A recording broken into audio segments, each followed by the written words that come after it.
Dune, dune, dune, dune, dune, dune, dune. I fly with the stars in the sky. I am no longer trying to survive. I Mm. believe that life is a prize, but Yo. to live doesn't mean you're alive. Don't worry about me and who I fire. I get what I desire. It's my empire. And yes, I call the shots. I am the umpire. I sprinkle holy water upon the vampire. In this very moment, I'm king. In this very King. moment, I slay Goliath with the sling. This very moment, I bring, put it on everything that I will retire with the ring. Yes, no, oh, rewind, and I will retire with the crown. Yes, no, I'm not lucky, I'm blessed. Yes, clap for the heavyweight champ, me. Me. But I couldn't do it all alone. We. We. Young Money raised me. Grew up out in Baisley, Southside Jamaica, Queens, and it's crazy because I'm still Hey. good. Hollywood couldn't change me. Shout out to my haters. Sorry that you couldn't phase me. Oh, shout out to the OG Piff Mommy. The The OG OG Piff Pit Mommy. Money. Dude, I love Nikki. She's great. I feel like she was like one of the first kind of like modern day-ish girl rapper to kind of really bust out onto the scene with Young Money Records. Man, there's so many dope female rappers, but in recent years, I definitely think, She paved the way for sure. yeah, she I paved was the gonna way for say, the. bro, your enunciation on that was pretty solid, bro. Especially like when they're going fast. I feel like you gotta do those like vocal warms like brrrr. I just had to restart my Spotify because like I didn't have access to my old AOL email, Oh so shit. I had to rebuild all of my playlists again. Oh bro, you're on AOL? I, Dude, I signed up for. I was probably like first 100 members of Spotify. Like I signed up for Spotify in like 2015. OG, OG, yeah. So I never had to switch it, but I recently created a playlist called "Walking Around with a Little More Motion." Hmm. You know what that means? Walking around with a little more emotion. What's the genre that you got in there? Oh, it's all like hip hop, like upbeat, like motion is like Oh, walking around with a little more motion. yeah, like Wow, I when think you said you emotion. Okay, motion. you know what that means, motion. Now explain it to me. In urban dictionary terms, motion, having money, having opportunities, having more than any hater. So like, you walking around with motion because it's like, yo, I don't like it is what it is, man. Like I am who I am, and this is how I get it.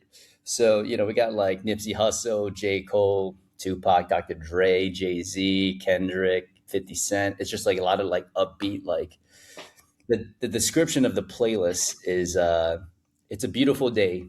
You popping off a bit, got your chest proud as you're walking, and you're moving with some motion. It's kind of like okay, Ooh, yeah. So it's like one of those things where like it's impossible for you not to kind of like bob your head a little bit as you're kind of walking. yeah, it's like you just feeling yourself a little bit. Yeah, it's like you're walking down the street and you're like, yo, I'm him. Exactly, exactly. But then don't worry, guys. We real with it, right? My other playlist is "Gangsters Gotta Shed a Tear Sometimes." It's Billie Eilish, Miley Cyrus. Yeah, gangsters got emotions too. Yo, have you listened to that song, Miley Cyrus used to be young? Is that newer? I don't know. I just discovered it yesterday. That shit is It's fire. good. Let Oh me see. man, All right, Miley Cyrus. What's it? What is it? I'll save it for later. used to be young. Used to be young. All right, we're gonna sing that on next week. Yo, you better get ready. That shit is 2 years ago. crazy. Okay. So good. So good. Peter, what's new? What's new in Jacksonville? The sun is out. We are shining. Spring is popping off, dude. Yeah, I'm excited, man. No, we're wrapping up. Shit, dude. Today's the last day of the quarter, man. Yeah, it's last day of the quarter. I'm always really excited to kind of like reflect back on, how the quarter went. But we'll save that for next episode. But it's just one of those things where I feel like, January, February all popped off, and then March, it's like theoretically it's going to continue trending in the right direction. But, of course, that isn't how business typically rolls around. But yeah, this month was really just a lot of kind of like putting out fires and stuff. But yeah, we got a pretty good game plan moving into next month for sure. But I'm just happy, dude. I'm just happy it's starting to warm up again, man. That's a biggest Yeah. thing for me. No, we have a PR month this month, and we were just talking about it, which is I was like, dang, and we still got it's Tuesday, March 31st. I think we still have 4 evals today. So it's been Finishing a off on a good note, baby. yeah, it's been a crazy month. Got a new video editor that we're hiring, and he's going to help us with more of a storytelling kind of framework for the personal brand. So that's going to be huge for us. But yeah, shit, I fucking blew my back out this past weekend. I've just been grinding, dog. Peter's like, you need a fucking vacation. I was like, for sure. I was like, I'm about to Um, buy you a plane tickets and just like shut your phone off, so lay on a beach for 3 days. this past weekend was literally supposed to be like, yo, super chill, drink some coffee, Yeah. add creatives, and that was the only thing I was gonna work on. Watch some fucking movies and stuff, and just chill. I'm going. I'm waking up on Saturday, about to go for a run, and on Friday did tempo runs and I hit a workout. Hmm. I fucking sneezed on Saturday, felt my back go, and I'm like, what the fuck? Had a lateral tilt, first time ever. Like my pelvis is moving to the right, my torso going to the left.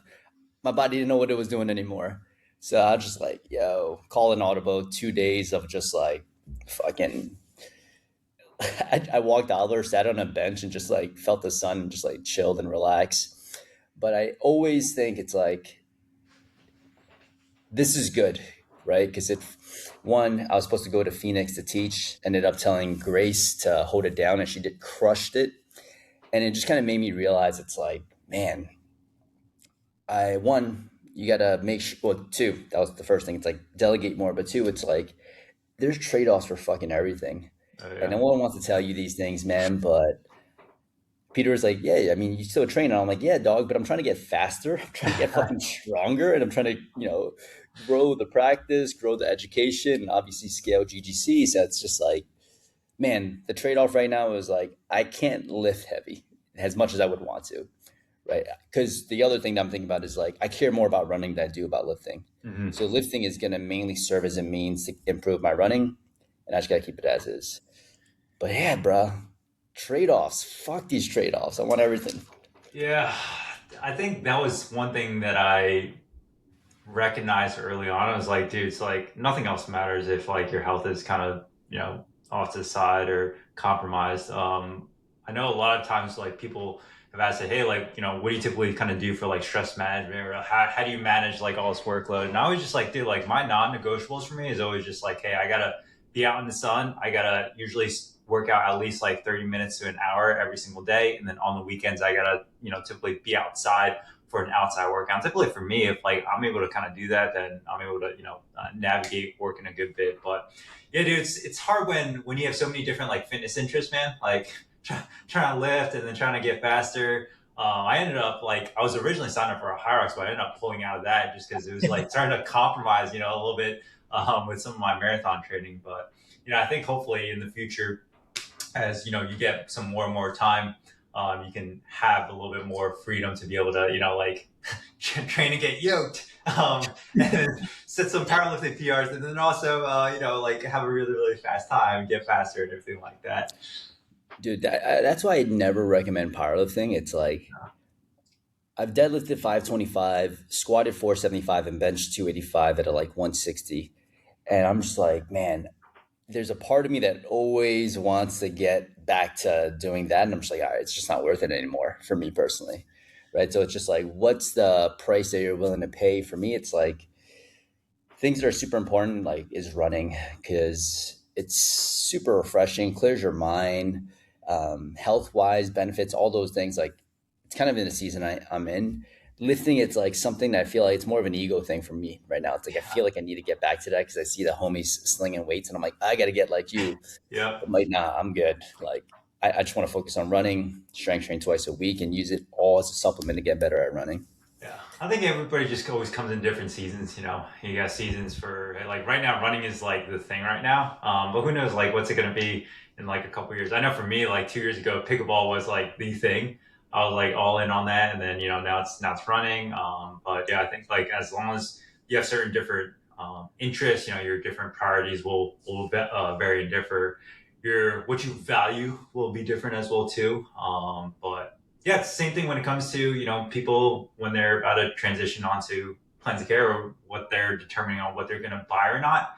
It always has to come down to, hey, like, is this valuable enough? Am I going to allocate enough time to be able to invest in something from both a monetary as well as a commitment standpoint to be able to get back to their goals.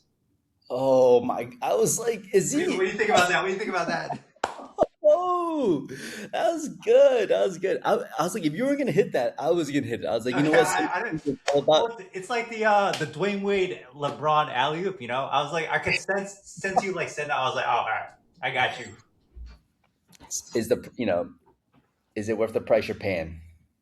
And what we gotta do is we gotta set it up, just like Peter said. He's setting up the alley oop, and we have to set up the close. Oh man, that was 9.2 out of 10. I think the context match, it was so nonchalant. You hit a little bit of a pause there, the tonality. Oh, Tonality. oh, that was fire. That was fire. But yeah, guys. So what we're going to be talking about today, making sure people are bought in, they have full clarity on exactly what they're getting themselves into before we even price shop. So, Andy, hit us off, man. What are some main key concepts that we definitely want to cover with our evals before we transition into the price? Yeah, I think before you even transition to price, you kind of want to identify like three different problems, right? And three is kind of like a sweet spot where like there's one main problem and like two supplemental things that person has felt to a degree. Because it starts to allow you to be like, all right, at least I can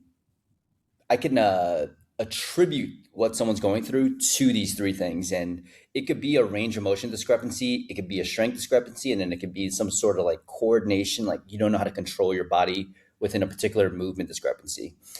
Because if you can point to those things, then that person clearly knows that they need your help. And I like to diversify it a little bit.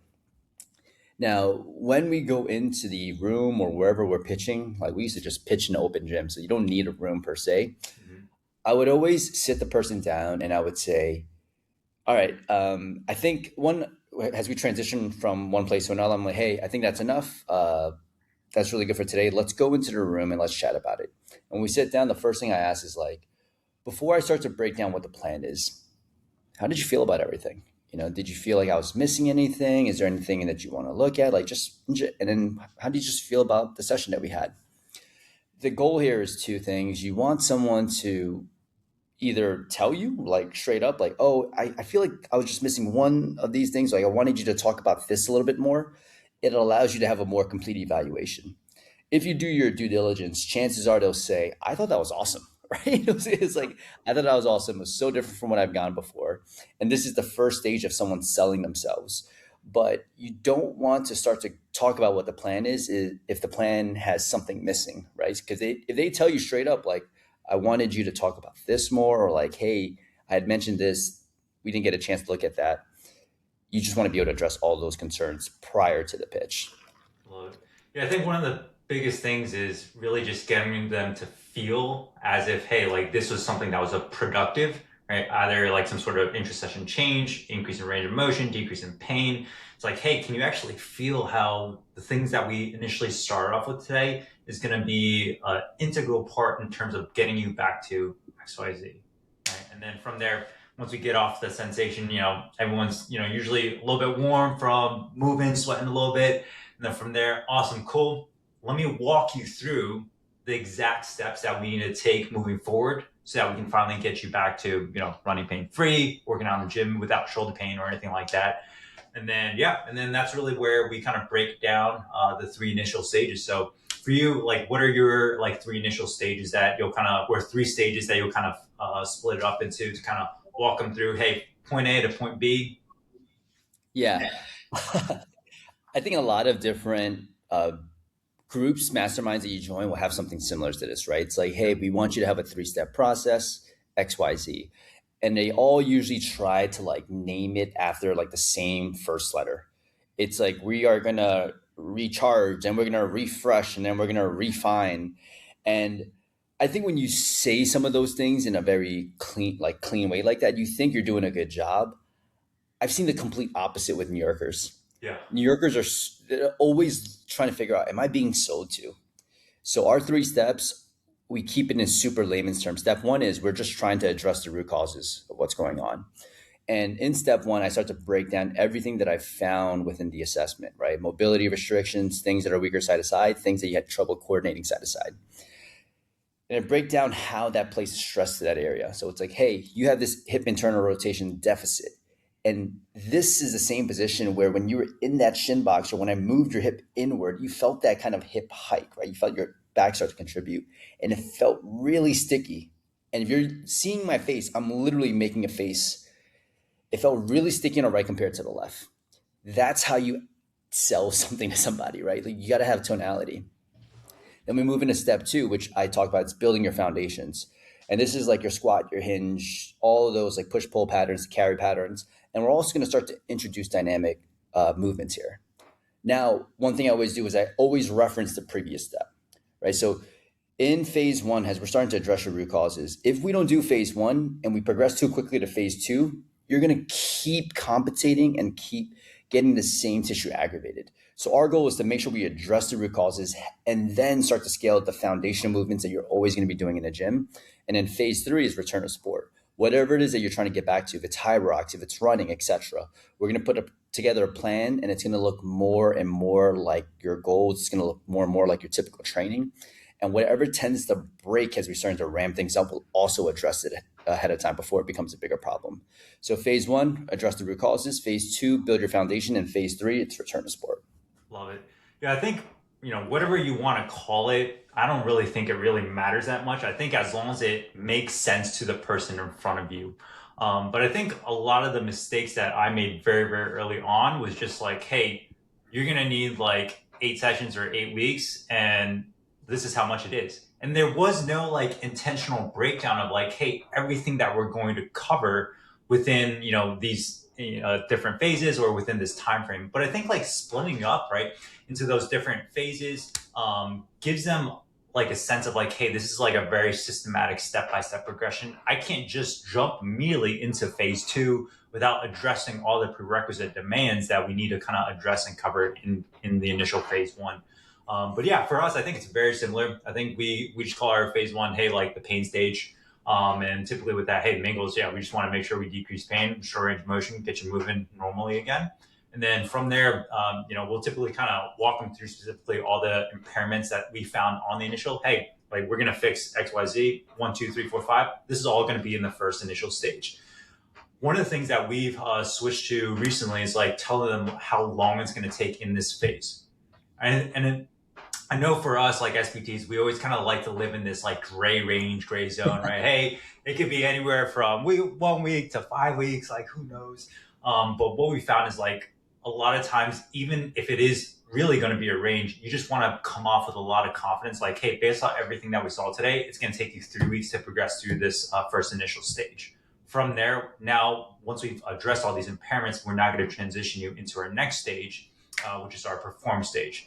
This is everything that's going to occur in this perform stage, right? Usually the goal for us is like, hey, we want to clear up any kind of muscle imbalances, make sure your weaker side is just as strong as your right side, do a lot of strength work here, some plyometrics to really kind of prepare you for this final stage. Now, based off everything that we saw today, this second stage here is going to take you another 4 weeks to be able to really progress through everything. Now, is it really going to ultimately come out to 4 weeks? Could be, right? Could be maybe 3 weeks, could be another 5 weeks, but I think a lot of times clients, patients, they just want to know that, hey, where they feel like, they want to feel like, hey, like, like exactly what's going to occur. So that way they have the confidence, like, hey, this guy knows what the hell he's talking about. I'm in safe hands. I'm in really, really good hands. And then from there, yeah, the last stage, hey, how do we integrate everything back into ultimately your goal, right? So like for runners, a lot of the runners that we see, it's, hey, like ultimately my end goal is to be able to run 30 miles a week. Right now, I'm not running at all. Awesome, cool. This is exactly what we're going to kind of work on in this last stage, is slowly ramping up mileage, right? Slowly integrating in your base mileage from there, slowly adding in some speed work, and then eventually in some long run, while all at the same time, making sure our tissues are, also strong enough to be able to tolerate this increased amount of workload. And I think like a lot of times, if you can really kind of start to loop in, hey, like their dream activity at very specific intensities, very specific volume, very specific frequency, the more kind of like detailed you can be of like painting that dream outcome, I think you can really start to get a lot of buy-in. But hopefully, like really our main goal is just to make sure they know that, hey, like we can't progress to this next stage without addressing everything in this prerequisite stage. Although, I mean, we definitely can, but ultimately, if we do, your body's just going to kind of let you know, usually in the form of pain or stiffness, like, hey, we ain't necessarily ready for this yet. Another thing that we really like to do as well is after every single stage, before we progress into the next one, we ask them, hey, like, does this make sense? Like, do you have any questions about anything that we're going to cover in this stage? The one thing that I want you guys to think about, it's like there are going to be so many levels to this, right? Like as you get really good at this, another thing that I'll typically add is like you want to make things as congruent as possible. And all that means is if someone has said to you a frustration that they've had in another clinic, you want to be able to express how you're addressing that Yeah. frustration during the actual plan. Right? Because like the levels to this is like we can't talk about every little thing that we want you to do, but I think this one is truly important because it just tells a person it's like, oh shit, this is not a script. They actually listen to like what I said before and they're talking about how they're going to solve this. So like a common thing that we get is like people graduated physical therapy, but they haven't had a progressive program afterwards, right? They felt like they did the same exact exercises. So it's like this is phase one, and I get it, right? Like this is going to look more like quote unquote physical therapy, but as we go into phase two, we're going to constantly be progressing the program every single week. And I know you had mentioned when we were talking earlier in the beginning evaluation, you're super frustrated with the Yellow Clinic and how they were, giving you the same exact program every like 3 months. Like we're going to be progressing this every single week. And then that's just like, oh, shoulders down for the other person. It's like they're actually listening to me. Or sometimes they're just like, I just need to know whether or not I need to get surgery, right?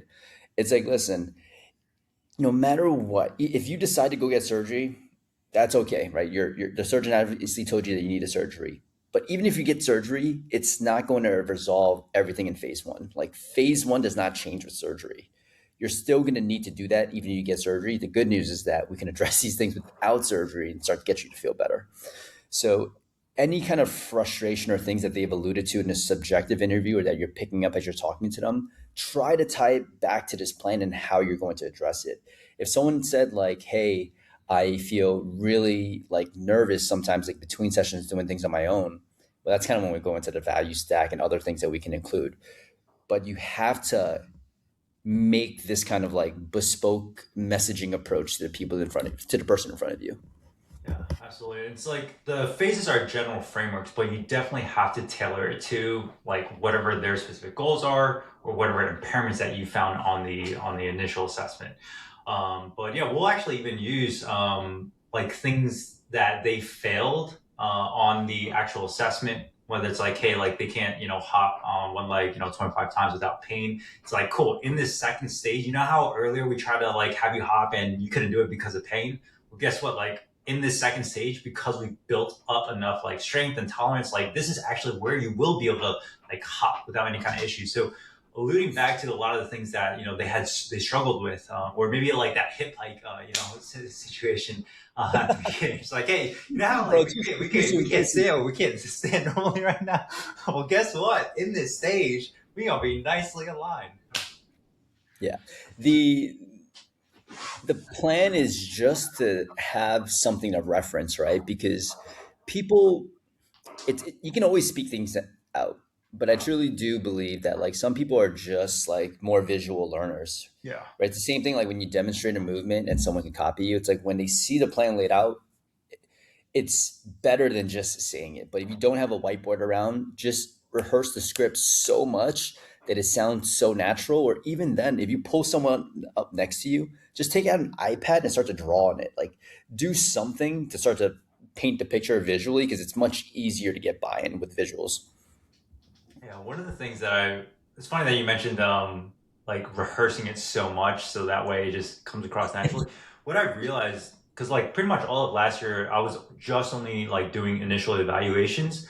Everything that I was saying on the initial evaluation pretty much was a almost exact verbatim from one eval to the next eval. I was just swapping out like, hey, like whatever issues that they were specifically dealing with.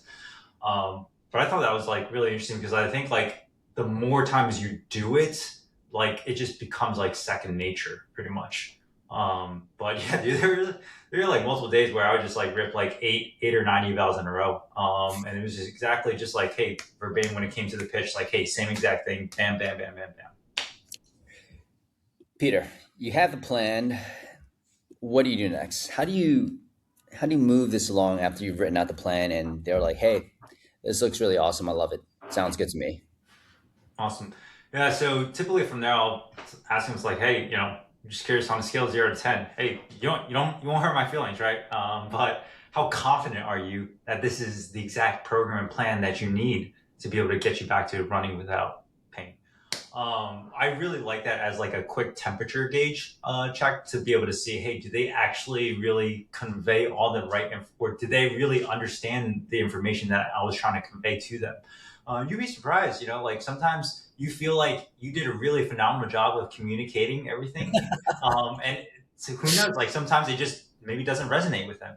But it's a really great opportunity to be able to kind of, do a quick check to make sure, hey, we're all on the same page. Sometimes they might be like, oh yeah, this is awesome. This is like an 8, right? Whatever number they give you, you can kind of just float it back to. It's like, okay, cool, awesome. Like, how come it wasn't like a 0 or 1?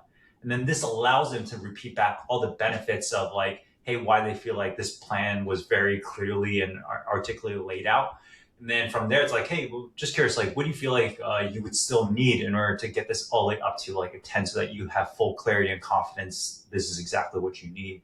And then this allows them to now give you any kind of feedback of like, hey, well, what does this look like? Can you go a little bit more in detail in like phase 3? Am I going to be like, are you going to be working with my coach? Like, what does that kind of look like? So a lot of the times, like, it's just little nuances like that where everyone might have different concerns or hesitations, but it just allows them to kind of like voice anything else before we go into kind of describing the program, which is really kind of what occurs next, right? Like value stack was like, okay, awesome, like we have the program or we have the program of like what it actually looks like, the 3 phases. Well, let me walk you through like logistically like what this actually entails. Like, is it okay if I walk you through that?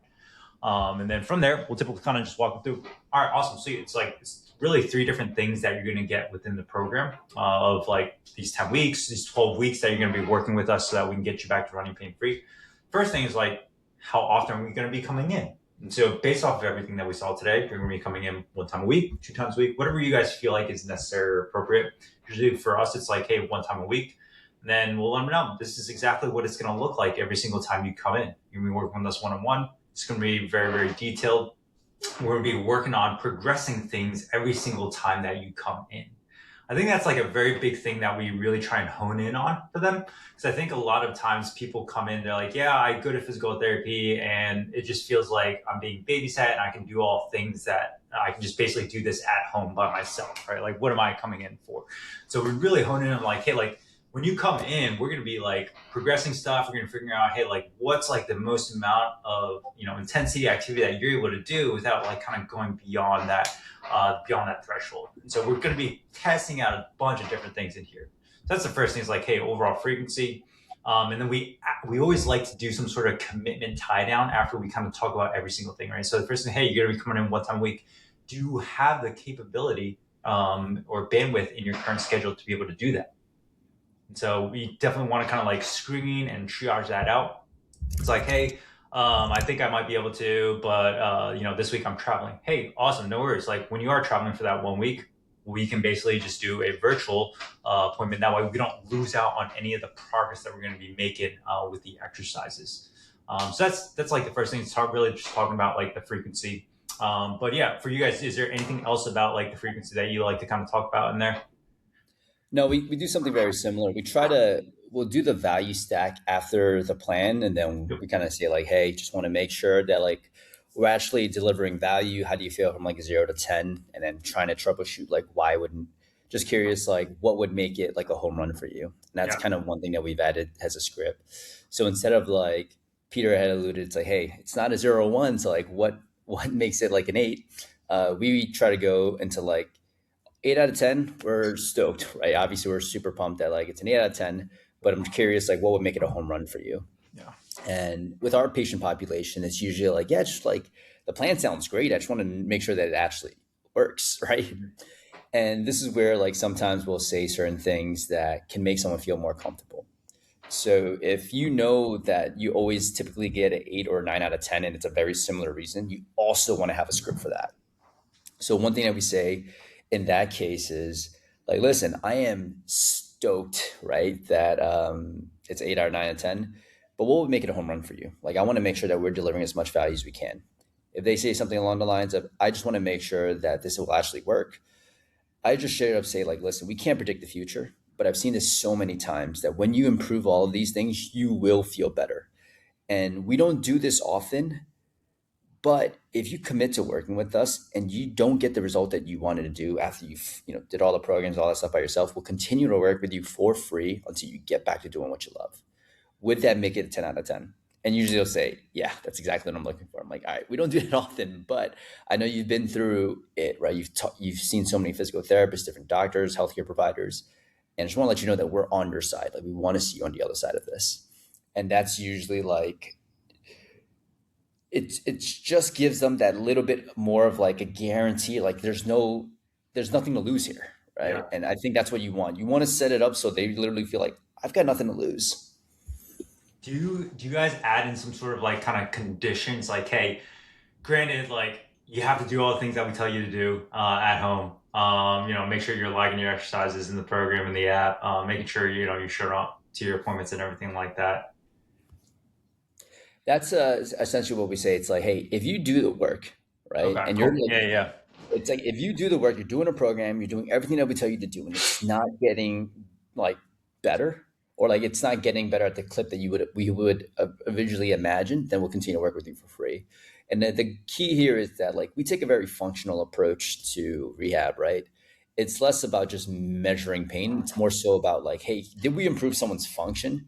Because usually when you improve function, you start to see decreases in pain, and function can't be faked, right? Like, like if that set of reps or weight doesn't go up, I know you weren't doing your shit. The human body's super predictable, and we set up the frequency for people. It's like a typically at least 2 times a week of like a good quality training session. Yep. If we need to break it up, then we'll do higher frequency with less duration.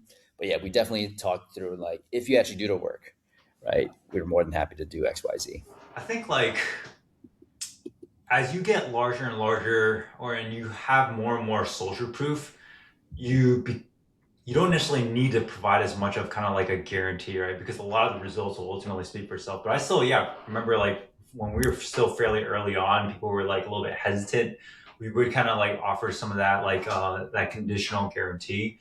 But yeah, now recently, we just kind of tell, hey, like we're not like don't initially kind of start off with that. We usually tell them, hey, like point back to all the Google reviews on the wall, and we let them, hey, like you see all these other people up here, they were also in the same exact situation as you, and if they were able to get the results that you're looking for, I promise you, like as long as you do the work, we will also be able to get you the results that you're looking for as well too. I think yeah, there might have been like one or two cases in this last year where we kind of had to provide that additional guarantee, but yeah, we're definitely a little bit more hesitant because we've had somebody like this is probably about shit, I don't know, like 4 years ago, where we provided that.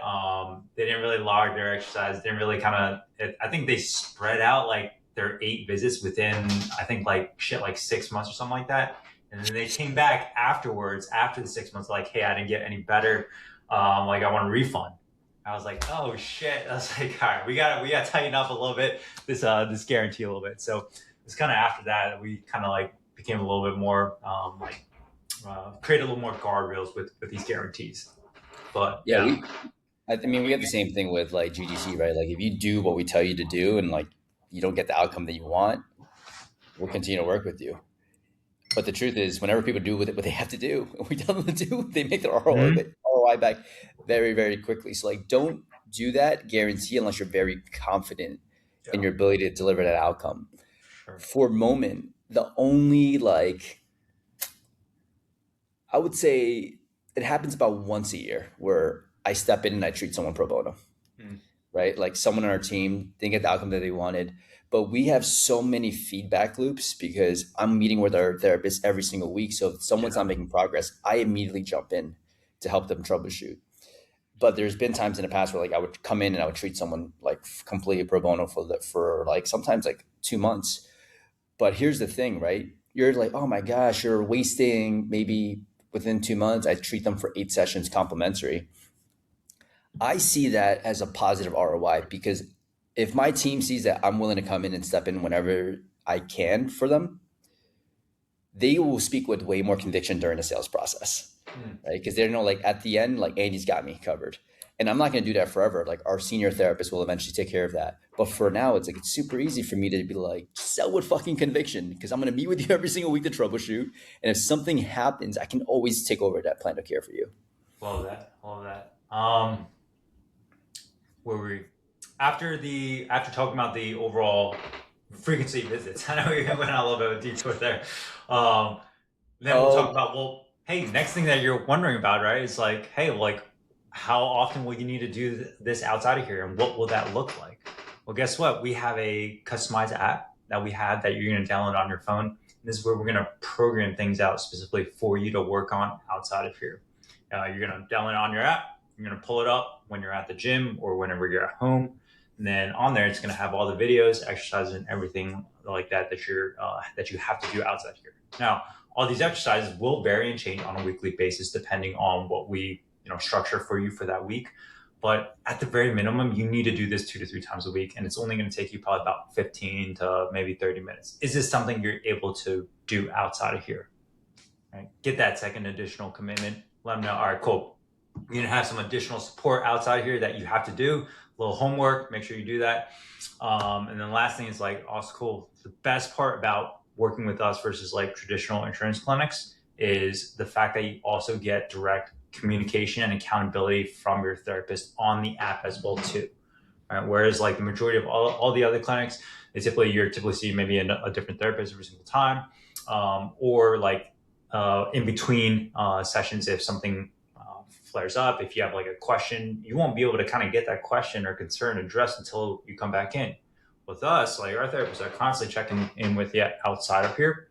So we have that 24/7 communication, accountability check-in, making sure, hey, you're also doing your stuff as well too outside of here. So that's also another really big kind of key point that we hone in on, is that like accountability, communication aspect of stuff. And you'd be surprised, man. It's like there's so many people that hear that as like, oh yeah, I definitely know I need that accountability. trust me, certain physical therapy exercises are not fun to do, right? Like straight up, it's like I'm in it right now. It's like the reason I paid someone is because like I need the accountability, like Mm-hmm. straight up.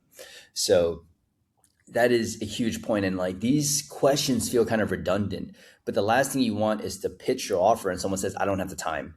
If they just literally said, yes, I can do this, that time is perfectly fine. They can't tell you that it's the wrong timing, right? We're handling all the objections before they even come up. We're not going to be able to talk about the full on pitch, right? When we actually talk about the price, but we could talk about how we start to move the conversation to the next thing. I've completely changed my mind on how I've moved the conversation into pricing. I used to just say like, perfect, let's talk about prices, right? Now it's like you want to make sure that the elephant in the room is this is a sales conversation. And the quicker that you can admit that there's the elephant in the room, the quicker it's more comfortable for people to actually talk about everything. So I usually will say, listen, how's everything sound so far? Sounds good. Perfect. Well, now we just need to make sure that it makes sense financially. We have two options. Is it okay if I talk to you about what those two options are? It sounds weird to say that, but you're inviting like you're always asking for permission from the other person because one, you're technically a leader, but you're also like kind of switching back and forth, right? You're asking for permission so that you can continue to lead them. You can't just put stuff on them like, all right, well, perfect. This is the price. Like, that's a mistake they used to make before. It would say, awesome. So if you want to do this, this is what it looks like. If you want to do this, this is what it looks like. All these subtle questions allows the other person to feel safer. And you don't want someone to feel like they're in danger during a sales conversation because they're literally only going to put up more walls and more objections. Yeah, I agree 100%. Usually, if you do a very thorough job of like explaining, what goes on in the program, the different phases, that's the only question that is left, right? So at the end, it's like, awesome, cool. Like, any other questions? And usually they're just like, well, how much is it? And it's like, yeah, this sounds great. Well, like, what's like pricing look like? Can we jump into that? And so yeah, that usually kind of is a nice segue. It's like, awesome, cool. Yeah, if you don't have any other questions about anything else, like happy to walk you through the logistics of kind of what that looks like working with us. Yeah. And then from there. walk right into Peter, it. Yeah. we got to keep them on a cliffhanger on the next episode of Dragon Ball Z, right? This is Ooh! But we wait, did there's more. we got part one, we got part two, we got part three. You want to know how all of this goes down? You got to wait until part four. The good thing for you, this shit's all free. So I hope you guys are taking out the pen and paper because these are super, super valuable things. And I haven't checked the reviews in a minute. Yo, we are 55 five-star reviews. Let's go. Did it. Appreciate y'all. Yo, 5 But more. Get us to 60, guys. Big 6 this 0. is 60. But hey, listen, what's the elephant in the room, right? We're trying to deliver so much upfront value for you guys that you're like, hey, the free shit that you guys are dropping on a podcast is better than a mastermind that I'm having. And you're listening to our podcast, feeling that type of way. Look at the show notes of this podcast, book a strategy call, because you already know the free shit's fire. You don't even want to know what's behind there, right? And then this is something that we've added. We added another coaching call. So it's like you have a small group call with like the people that are in similar revenue ranges. Then you have access to Peter and I for 12 times in a month. Shit. yeah 12 hours within a month. You get to talk to Peter and I. On top of that, you're listening to the damn podcast. And don't worry, we don't start the weekly calls with karaoke. It's just a podcast. So you don't have to listen to that We much. just jumping right into it. But I guess we've done a bad job of talking about what the offer is. So I just want to let you know, like, yo, we got small groups in there. We got weekly calls. And it's popping off, right? It's popping off. So any last words, Peter? Join if you want to make some money. Join if you want to make some money.